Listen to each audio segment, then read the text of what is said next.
Oh, really? Hey guys, welcome back to the Overweight podcast starring Hayden Smith and Mackenzie Lips. Roll the intro music.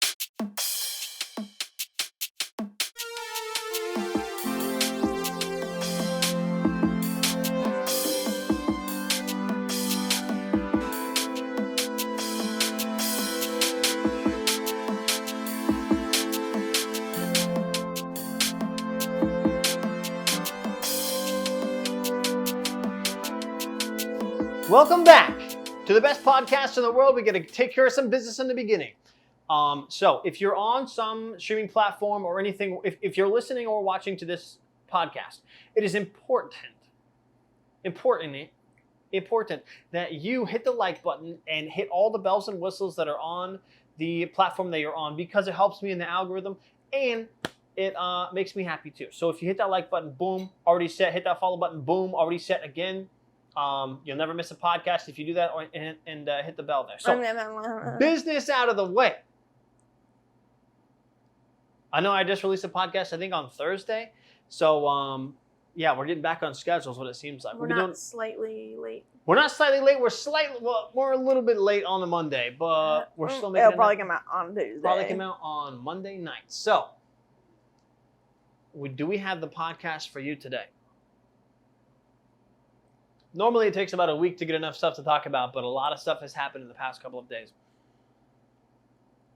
I want to get my anger out of the way first. Mackenzie and I were driving, because we drive everywhere, and we saw this huge sign, as tall as McDonald's, the M, and it says, 70% off entire store. Everything must go.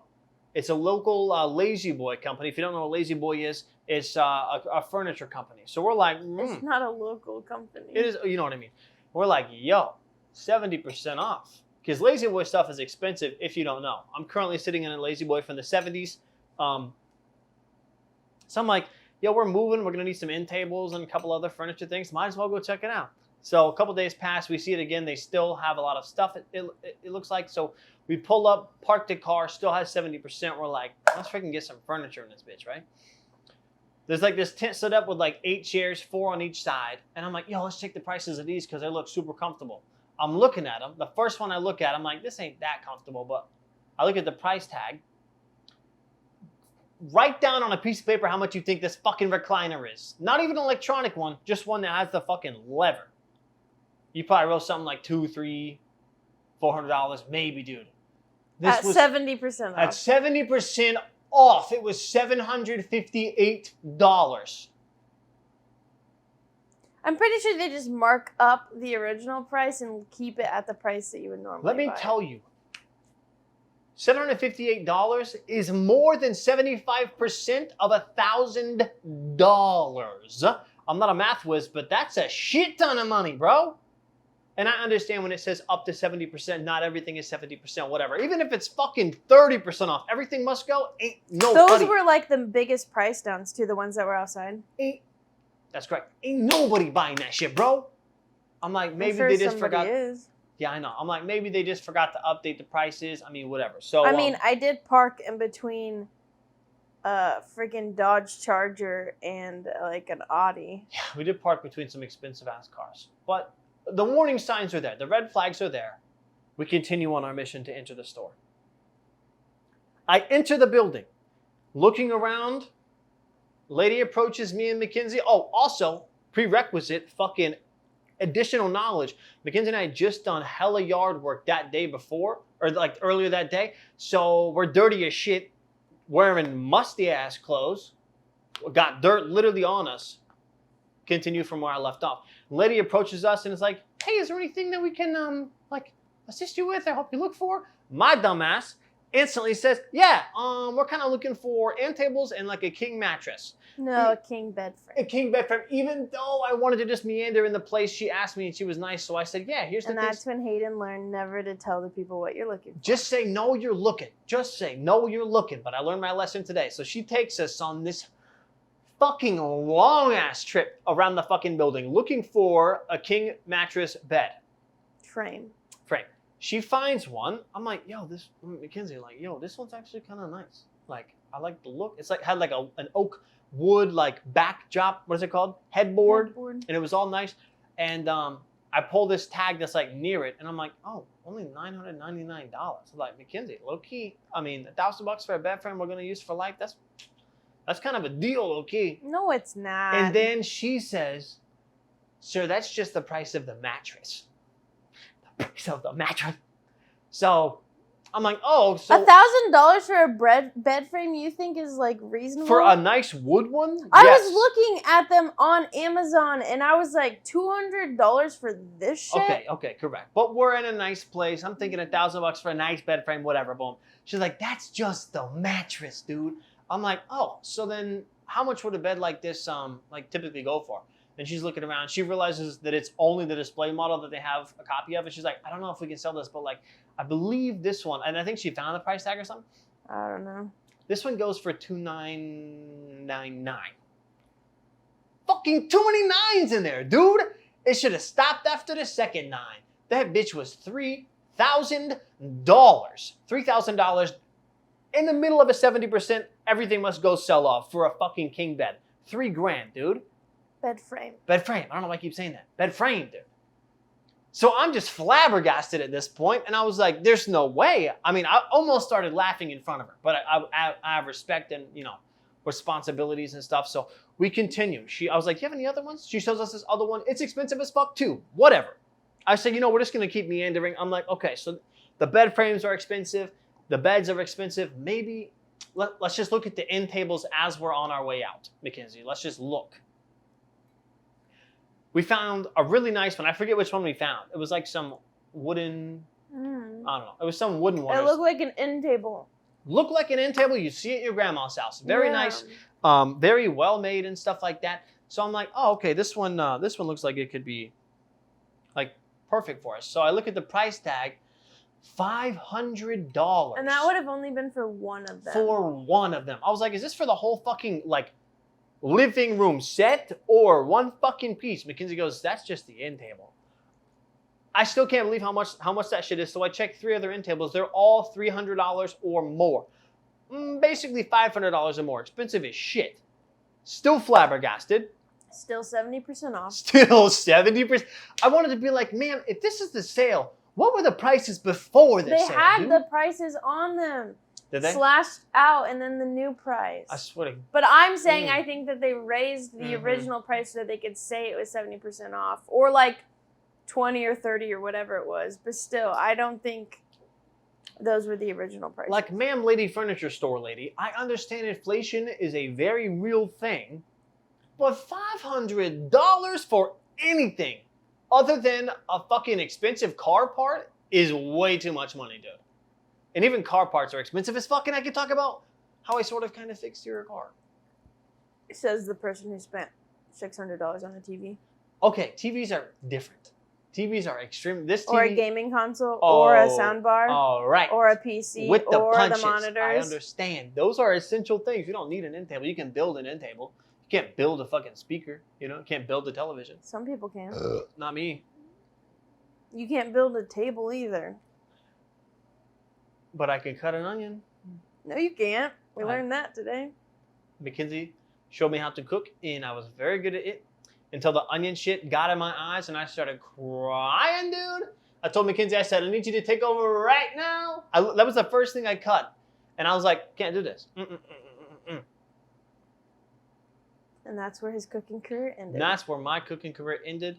And that's where Mackenzie took over and made the best spicy pico de gallo. That's the stuff I ate the other podcast. But a little bit better because it was spicy. But moral of the story, don't ever go in the Laz-Boy store. Make your own furniture unless it's a bed. Then buy it at Walmart for very cheap. Those beds are comfortable. But don't buy them because we need to buy one. And if you buy all the stock that we won't have to buy, we won't have any to buy for us. Unless they want to buy one for us. Unless you wanted to buy one for us, in that case, then help us out. But there was something that happened recently with our dog, Opie, as you know, the black dog that's been in the past 2 podcasts. A very cute puppy. We're going to start at the very beginning. Mackenzie and I wake up from our slumber. and look down at Comet's cat tower that has a bunch of different like dingling things on it. Like scratching posts. At the bottom, there's like this really tightly round whoop. Whoop. Whoop. Why you whoop? Whoop. Whoop. Whoopie, why you eat the whoop? Whoopie. Whoopie Opie. So, we noticed that there's like a string of rope all across the living room floor. It was like pieces of Bing, rope. bing, Like she bing, had bing. like torn them off, and then I was like, oh man, wow, she carried on all the way over to Opie's bed. Mhm. So I proceed to walk and pick all of it up She picks as it up, Hayden and just walks right by all of okay, it. yeah, okay. But the trail ends at Opie's bed. So, I pick it up, I don't think Clue- anything of it. clue number one. I pick it up, She- I don't think anything She of doesn't it. think anything of it. We I internalized that clue. No, you and didn't. Save it for later. We go to Indy. We go to Indianapolis. We hang out. We hang out, and Opie's kind of like weirdly being sluggish and stuff. Oh wait, no, the night That night. before we woke up. Oh, yeah, though. before we woke up. Okay, so pause, rewind a little bit. That night before we found the rope, Opie was doing this thing where he goes, and if you're on the video podcast, you understand, he's going, No, he was like hiccuping. It was like acid reflux. And he has done it before, so I gave him some medicine, hoped that he'd go to bed, but he kept me up all night with it. And then we wake up, find the rope, go to Indy. don't put the two together yet. We go to Indy. He's acting all like normal / sluggish and slow and stuff. And he doesn't do it at her house. Does he do it? I forget. I don't think so. I don't know. But we're on our way back that same night. And we're in our vehicle. It's about an hour drive. And every time that we get in the car with Opie, we have PTSD because if you've followed our podcast for a while, Opie puked in the back of my car while we were driving to this water hole place. And it was green and it was all over the back seat. And there's a really cute video of him like looking at us like after he just puked. It wasn't green, it was dog It was food. disgusting. So we have PTSD anytime he's in a car with us. And Mackenzie always checks because she always drives. She said, Hayden, did he puke in the back of the car? He looks like he's puking. Did he puke back there? And every time I barely have to look back there and I say, no, he didn't puke back there. And low-key was getting on my nerves that she would ask me that all the time. Until that day. We're like going Halfway. back from Indy. Yeah, we're About halfway. a little more than halfway. Like probably 30-ish minutes. And she's doing her checks in the rearview mirror, looking at him. I'm playing Mario Kart on my phone because I've been playing that recently. And then I don't see his head. She doesn't see it. And then she goes, hey, Hayden. Taps me. She goes, hey, Hayden. Will you check and see if Opie just puked back there? And I'm fucking like, I'm in the middle of a fucking race. I'm kind of pissed off that she's Hold asking on. me. Pause. Pause, what? When I was driving and he vomited in the backseat of the car, I literally looked at you and said, oh my God, it smells like shit in here. And you're like, yeah, it does. And you still continue to look forward. You Yeah. didn't even look back to see if the dogs had done it. Yeah, it does kind of smell like shit. I'm gonna So, continue doing my okay, regular now shit. fast forward. So I she tap taps me. on She him. taps me and I go, look at him, see if he puked. I'm like, motherfucker. So I fucking lock my phone and I turn around basically 360 degrees and I see what looks like some shit out of Stranger Things season 4. Out of the upside down, it's like a slug looking fucking slimy piece of shit.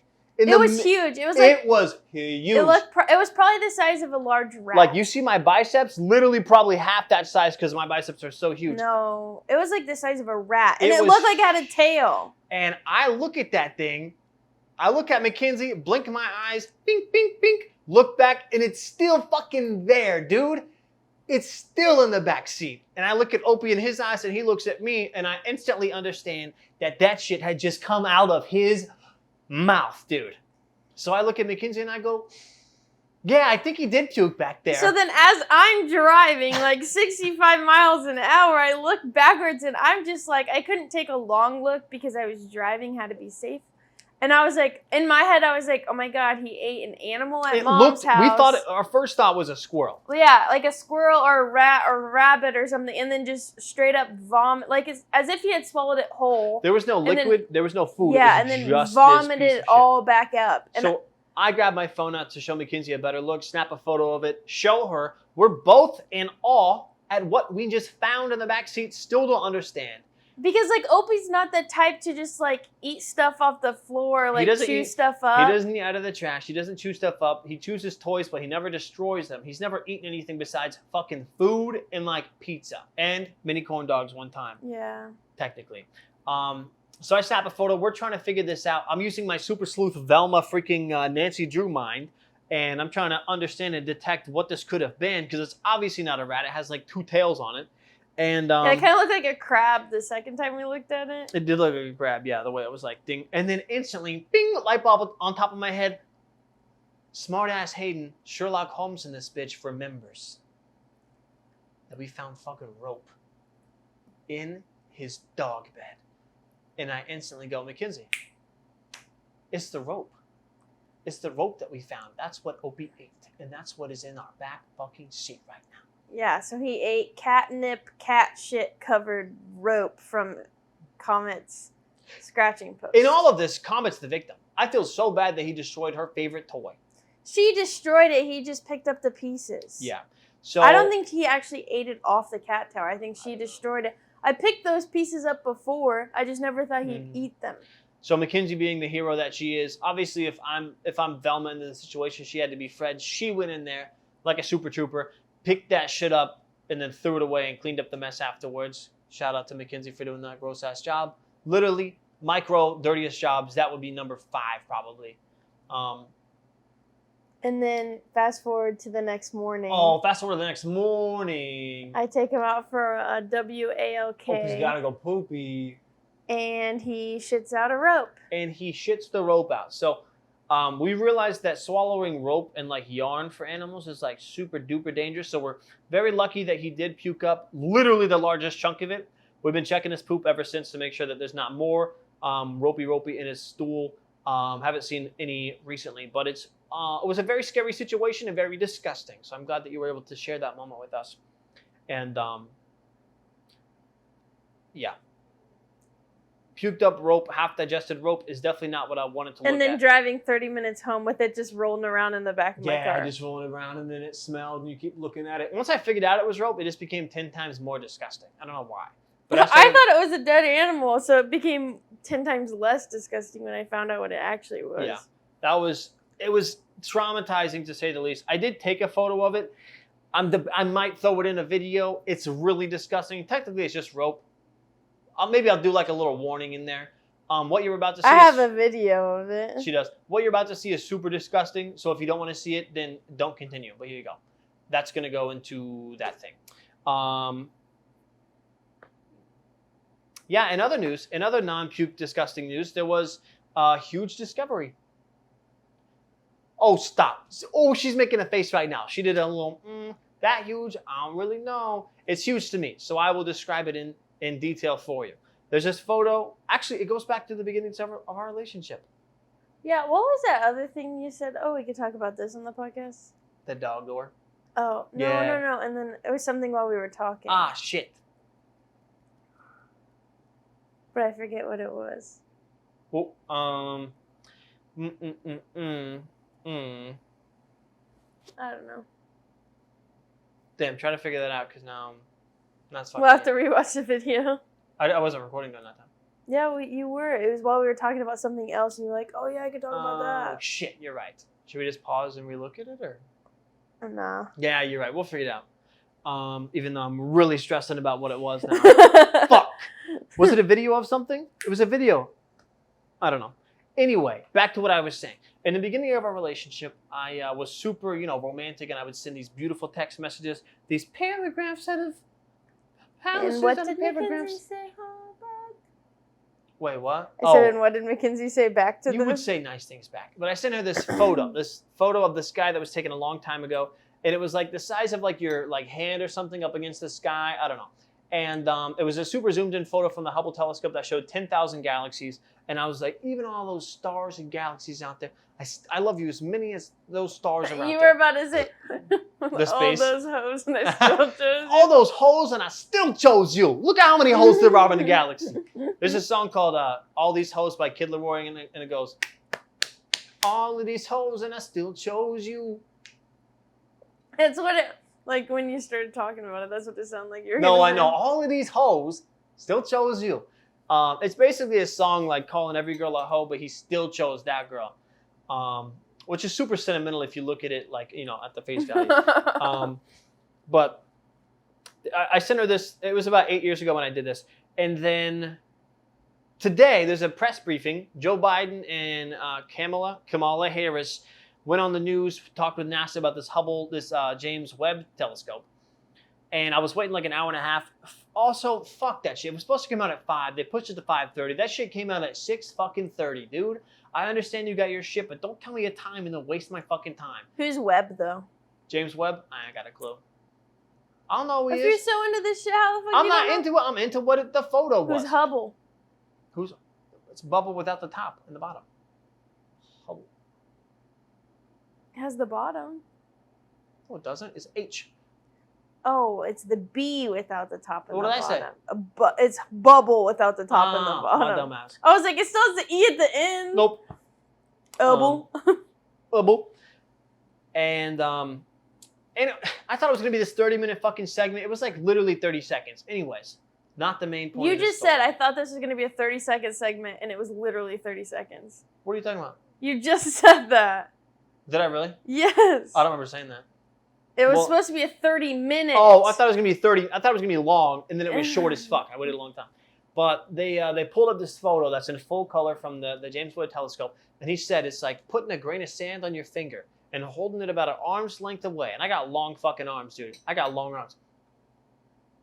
And that grain of sand represents the portion of the sky that this photo was taken. That shit blew my mind. And then they showed the photo.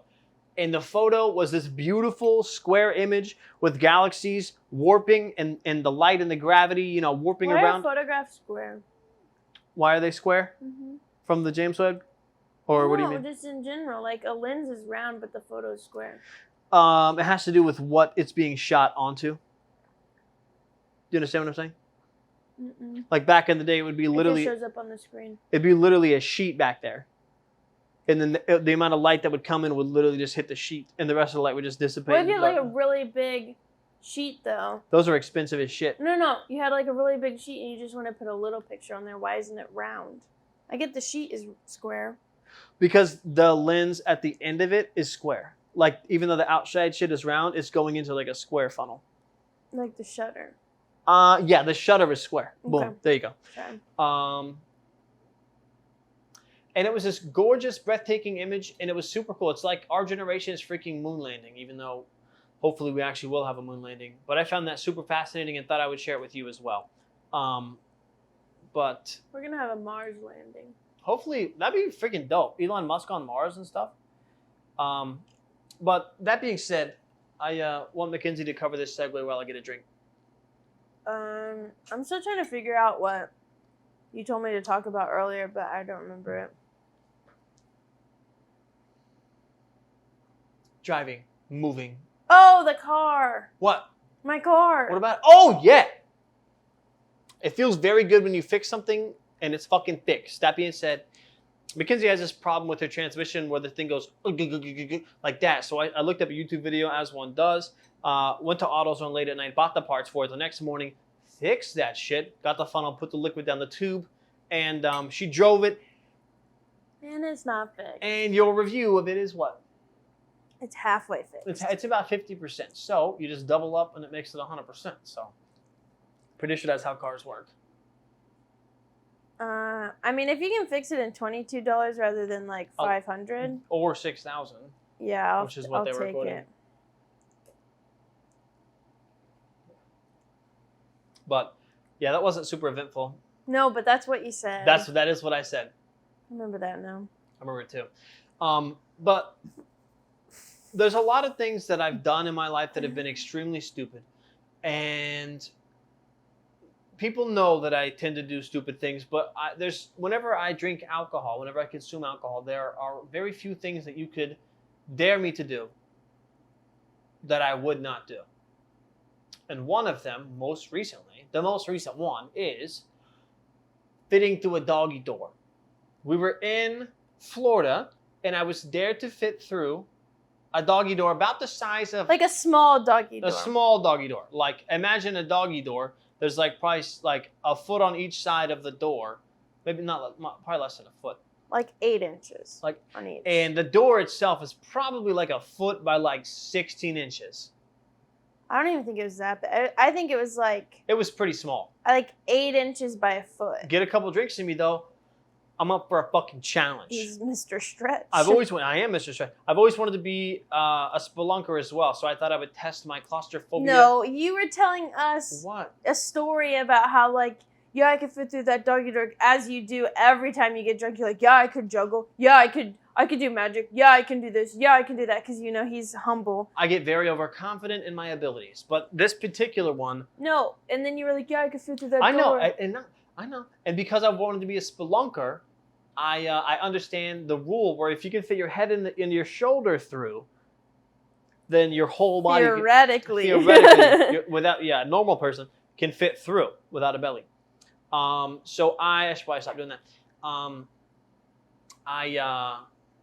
I was up for the challenge, and I started in, I put my arm in, I put my head in, and I had second thoughts. I am a little bit claustrophobic, especially in like a cave when there's water running and stuff like that. As a side note, this door was like an aluminum, it was flimsy ass door. It was not a regular door. It was a screen door. Like an outdoor door. Yeah. So I put my head and my shoulder through, and I'm second guessing it, but with the encouragement of my family, I had to persevere. I had to pull through. So I had to push through. I started squeezing my body through. And about halfway, if you know me, I have this big thing on my belly called a belly. Very big. You ate watermelon seeds. Very big. I ate watermelon seeds and swallowed gum as a kid. Don't do that. I get all the way through to my belly. But your arm still isn't through. Oh, my left arm isn't all the way through. I have to wiggle, and the door starts expanding a little bit because it's a flimsy door. So Mackenzie comes to my rescue, and I popped the door back in place. She makes sure the door is not broken, and she puts it back in place. And I think I tried to pull you, but then I just hurt you. You might have. I forget if you did, but I got this big ass bruise on my arm and shit. And I pushed through, dude. Once you get past the belly and the hips, I got wide ass hips. The rest is smooth sailing. And then you have to get up off the floor. And then getting up off the floor after that was very exhausting. I don't think I'd be able to fit through a crevice that small in an actual cave, because cave rocks don't move like a flimsy door was around my belly. But I do have confidence that, you know, if given the situation... I think if you were in the scenario where you needed to go through a small opening in a cave, I hope you're drunk. Yeah, because I don't think you could have done that sober. You got to be loosey-goosey, let your joints just kind of pop out of place a little bit. I got pretty scared when I put my arm and my head in, and I was like stuck. I got pretty scared. Well, because then you were like halfway through with one arm in, and it was either way you go, it's going to hurt or break the door. I was really worried about getting stuck. But what that story does is it gives you hope. And I hope that anybody out there who thinks that they can't do something drinks a couple of drinks of alcohol and then does it. Isn't that the best advice you've ever heard? That's some Cheers. Cheers. That's some Lance Armstrong shit right there. Just kidding. Don't drink, obviously. Yes, drink. Yeah. I don't know. I feel like the coolest things have been done drunk. Or maybe they're cooler because the person was drunk. Maybe that's how it is. You know what I mean? I feel like if you're going to be like a stunt devil, like you have to be drunk while you do it. Because then your chances of dying or breaking something is like 50 times less than if you are sober. That's actually true. But also, if you know how to do the stunt and get safely through it, maybe don't be drunk. That's true. Because then you might miss. That is very true. But this has been a very fun podcast, and I hope that you guys had fun too. Like I said, don't forget to hit the like button and subscribe. If you've gotten this long and you haven't done that, don't know what you're doing. Excuse me. But I hope that all of you have a safe and fun life. That was weird. And even though you guys and us are slightly overweight. Possibly. They could not be. That's true. They're slightly something, though. Yes. We still love you. Bye. Bye.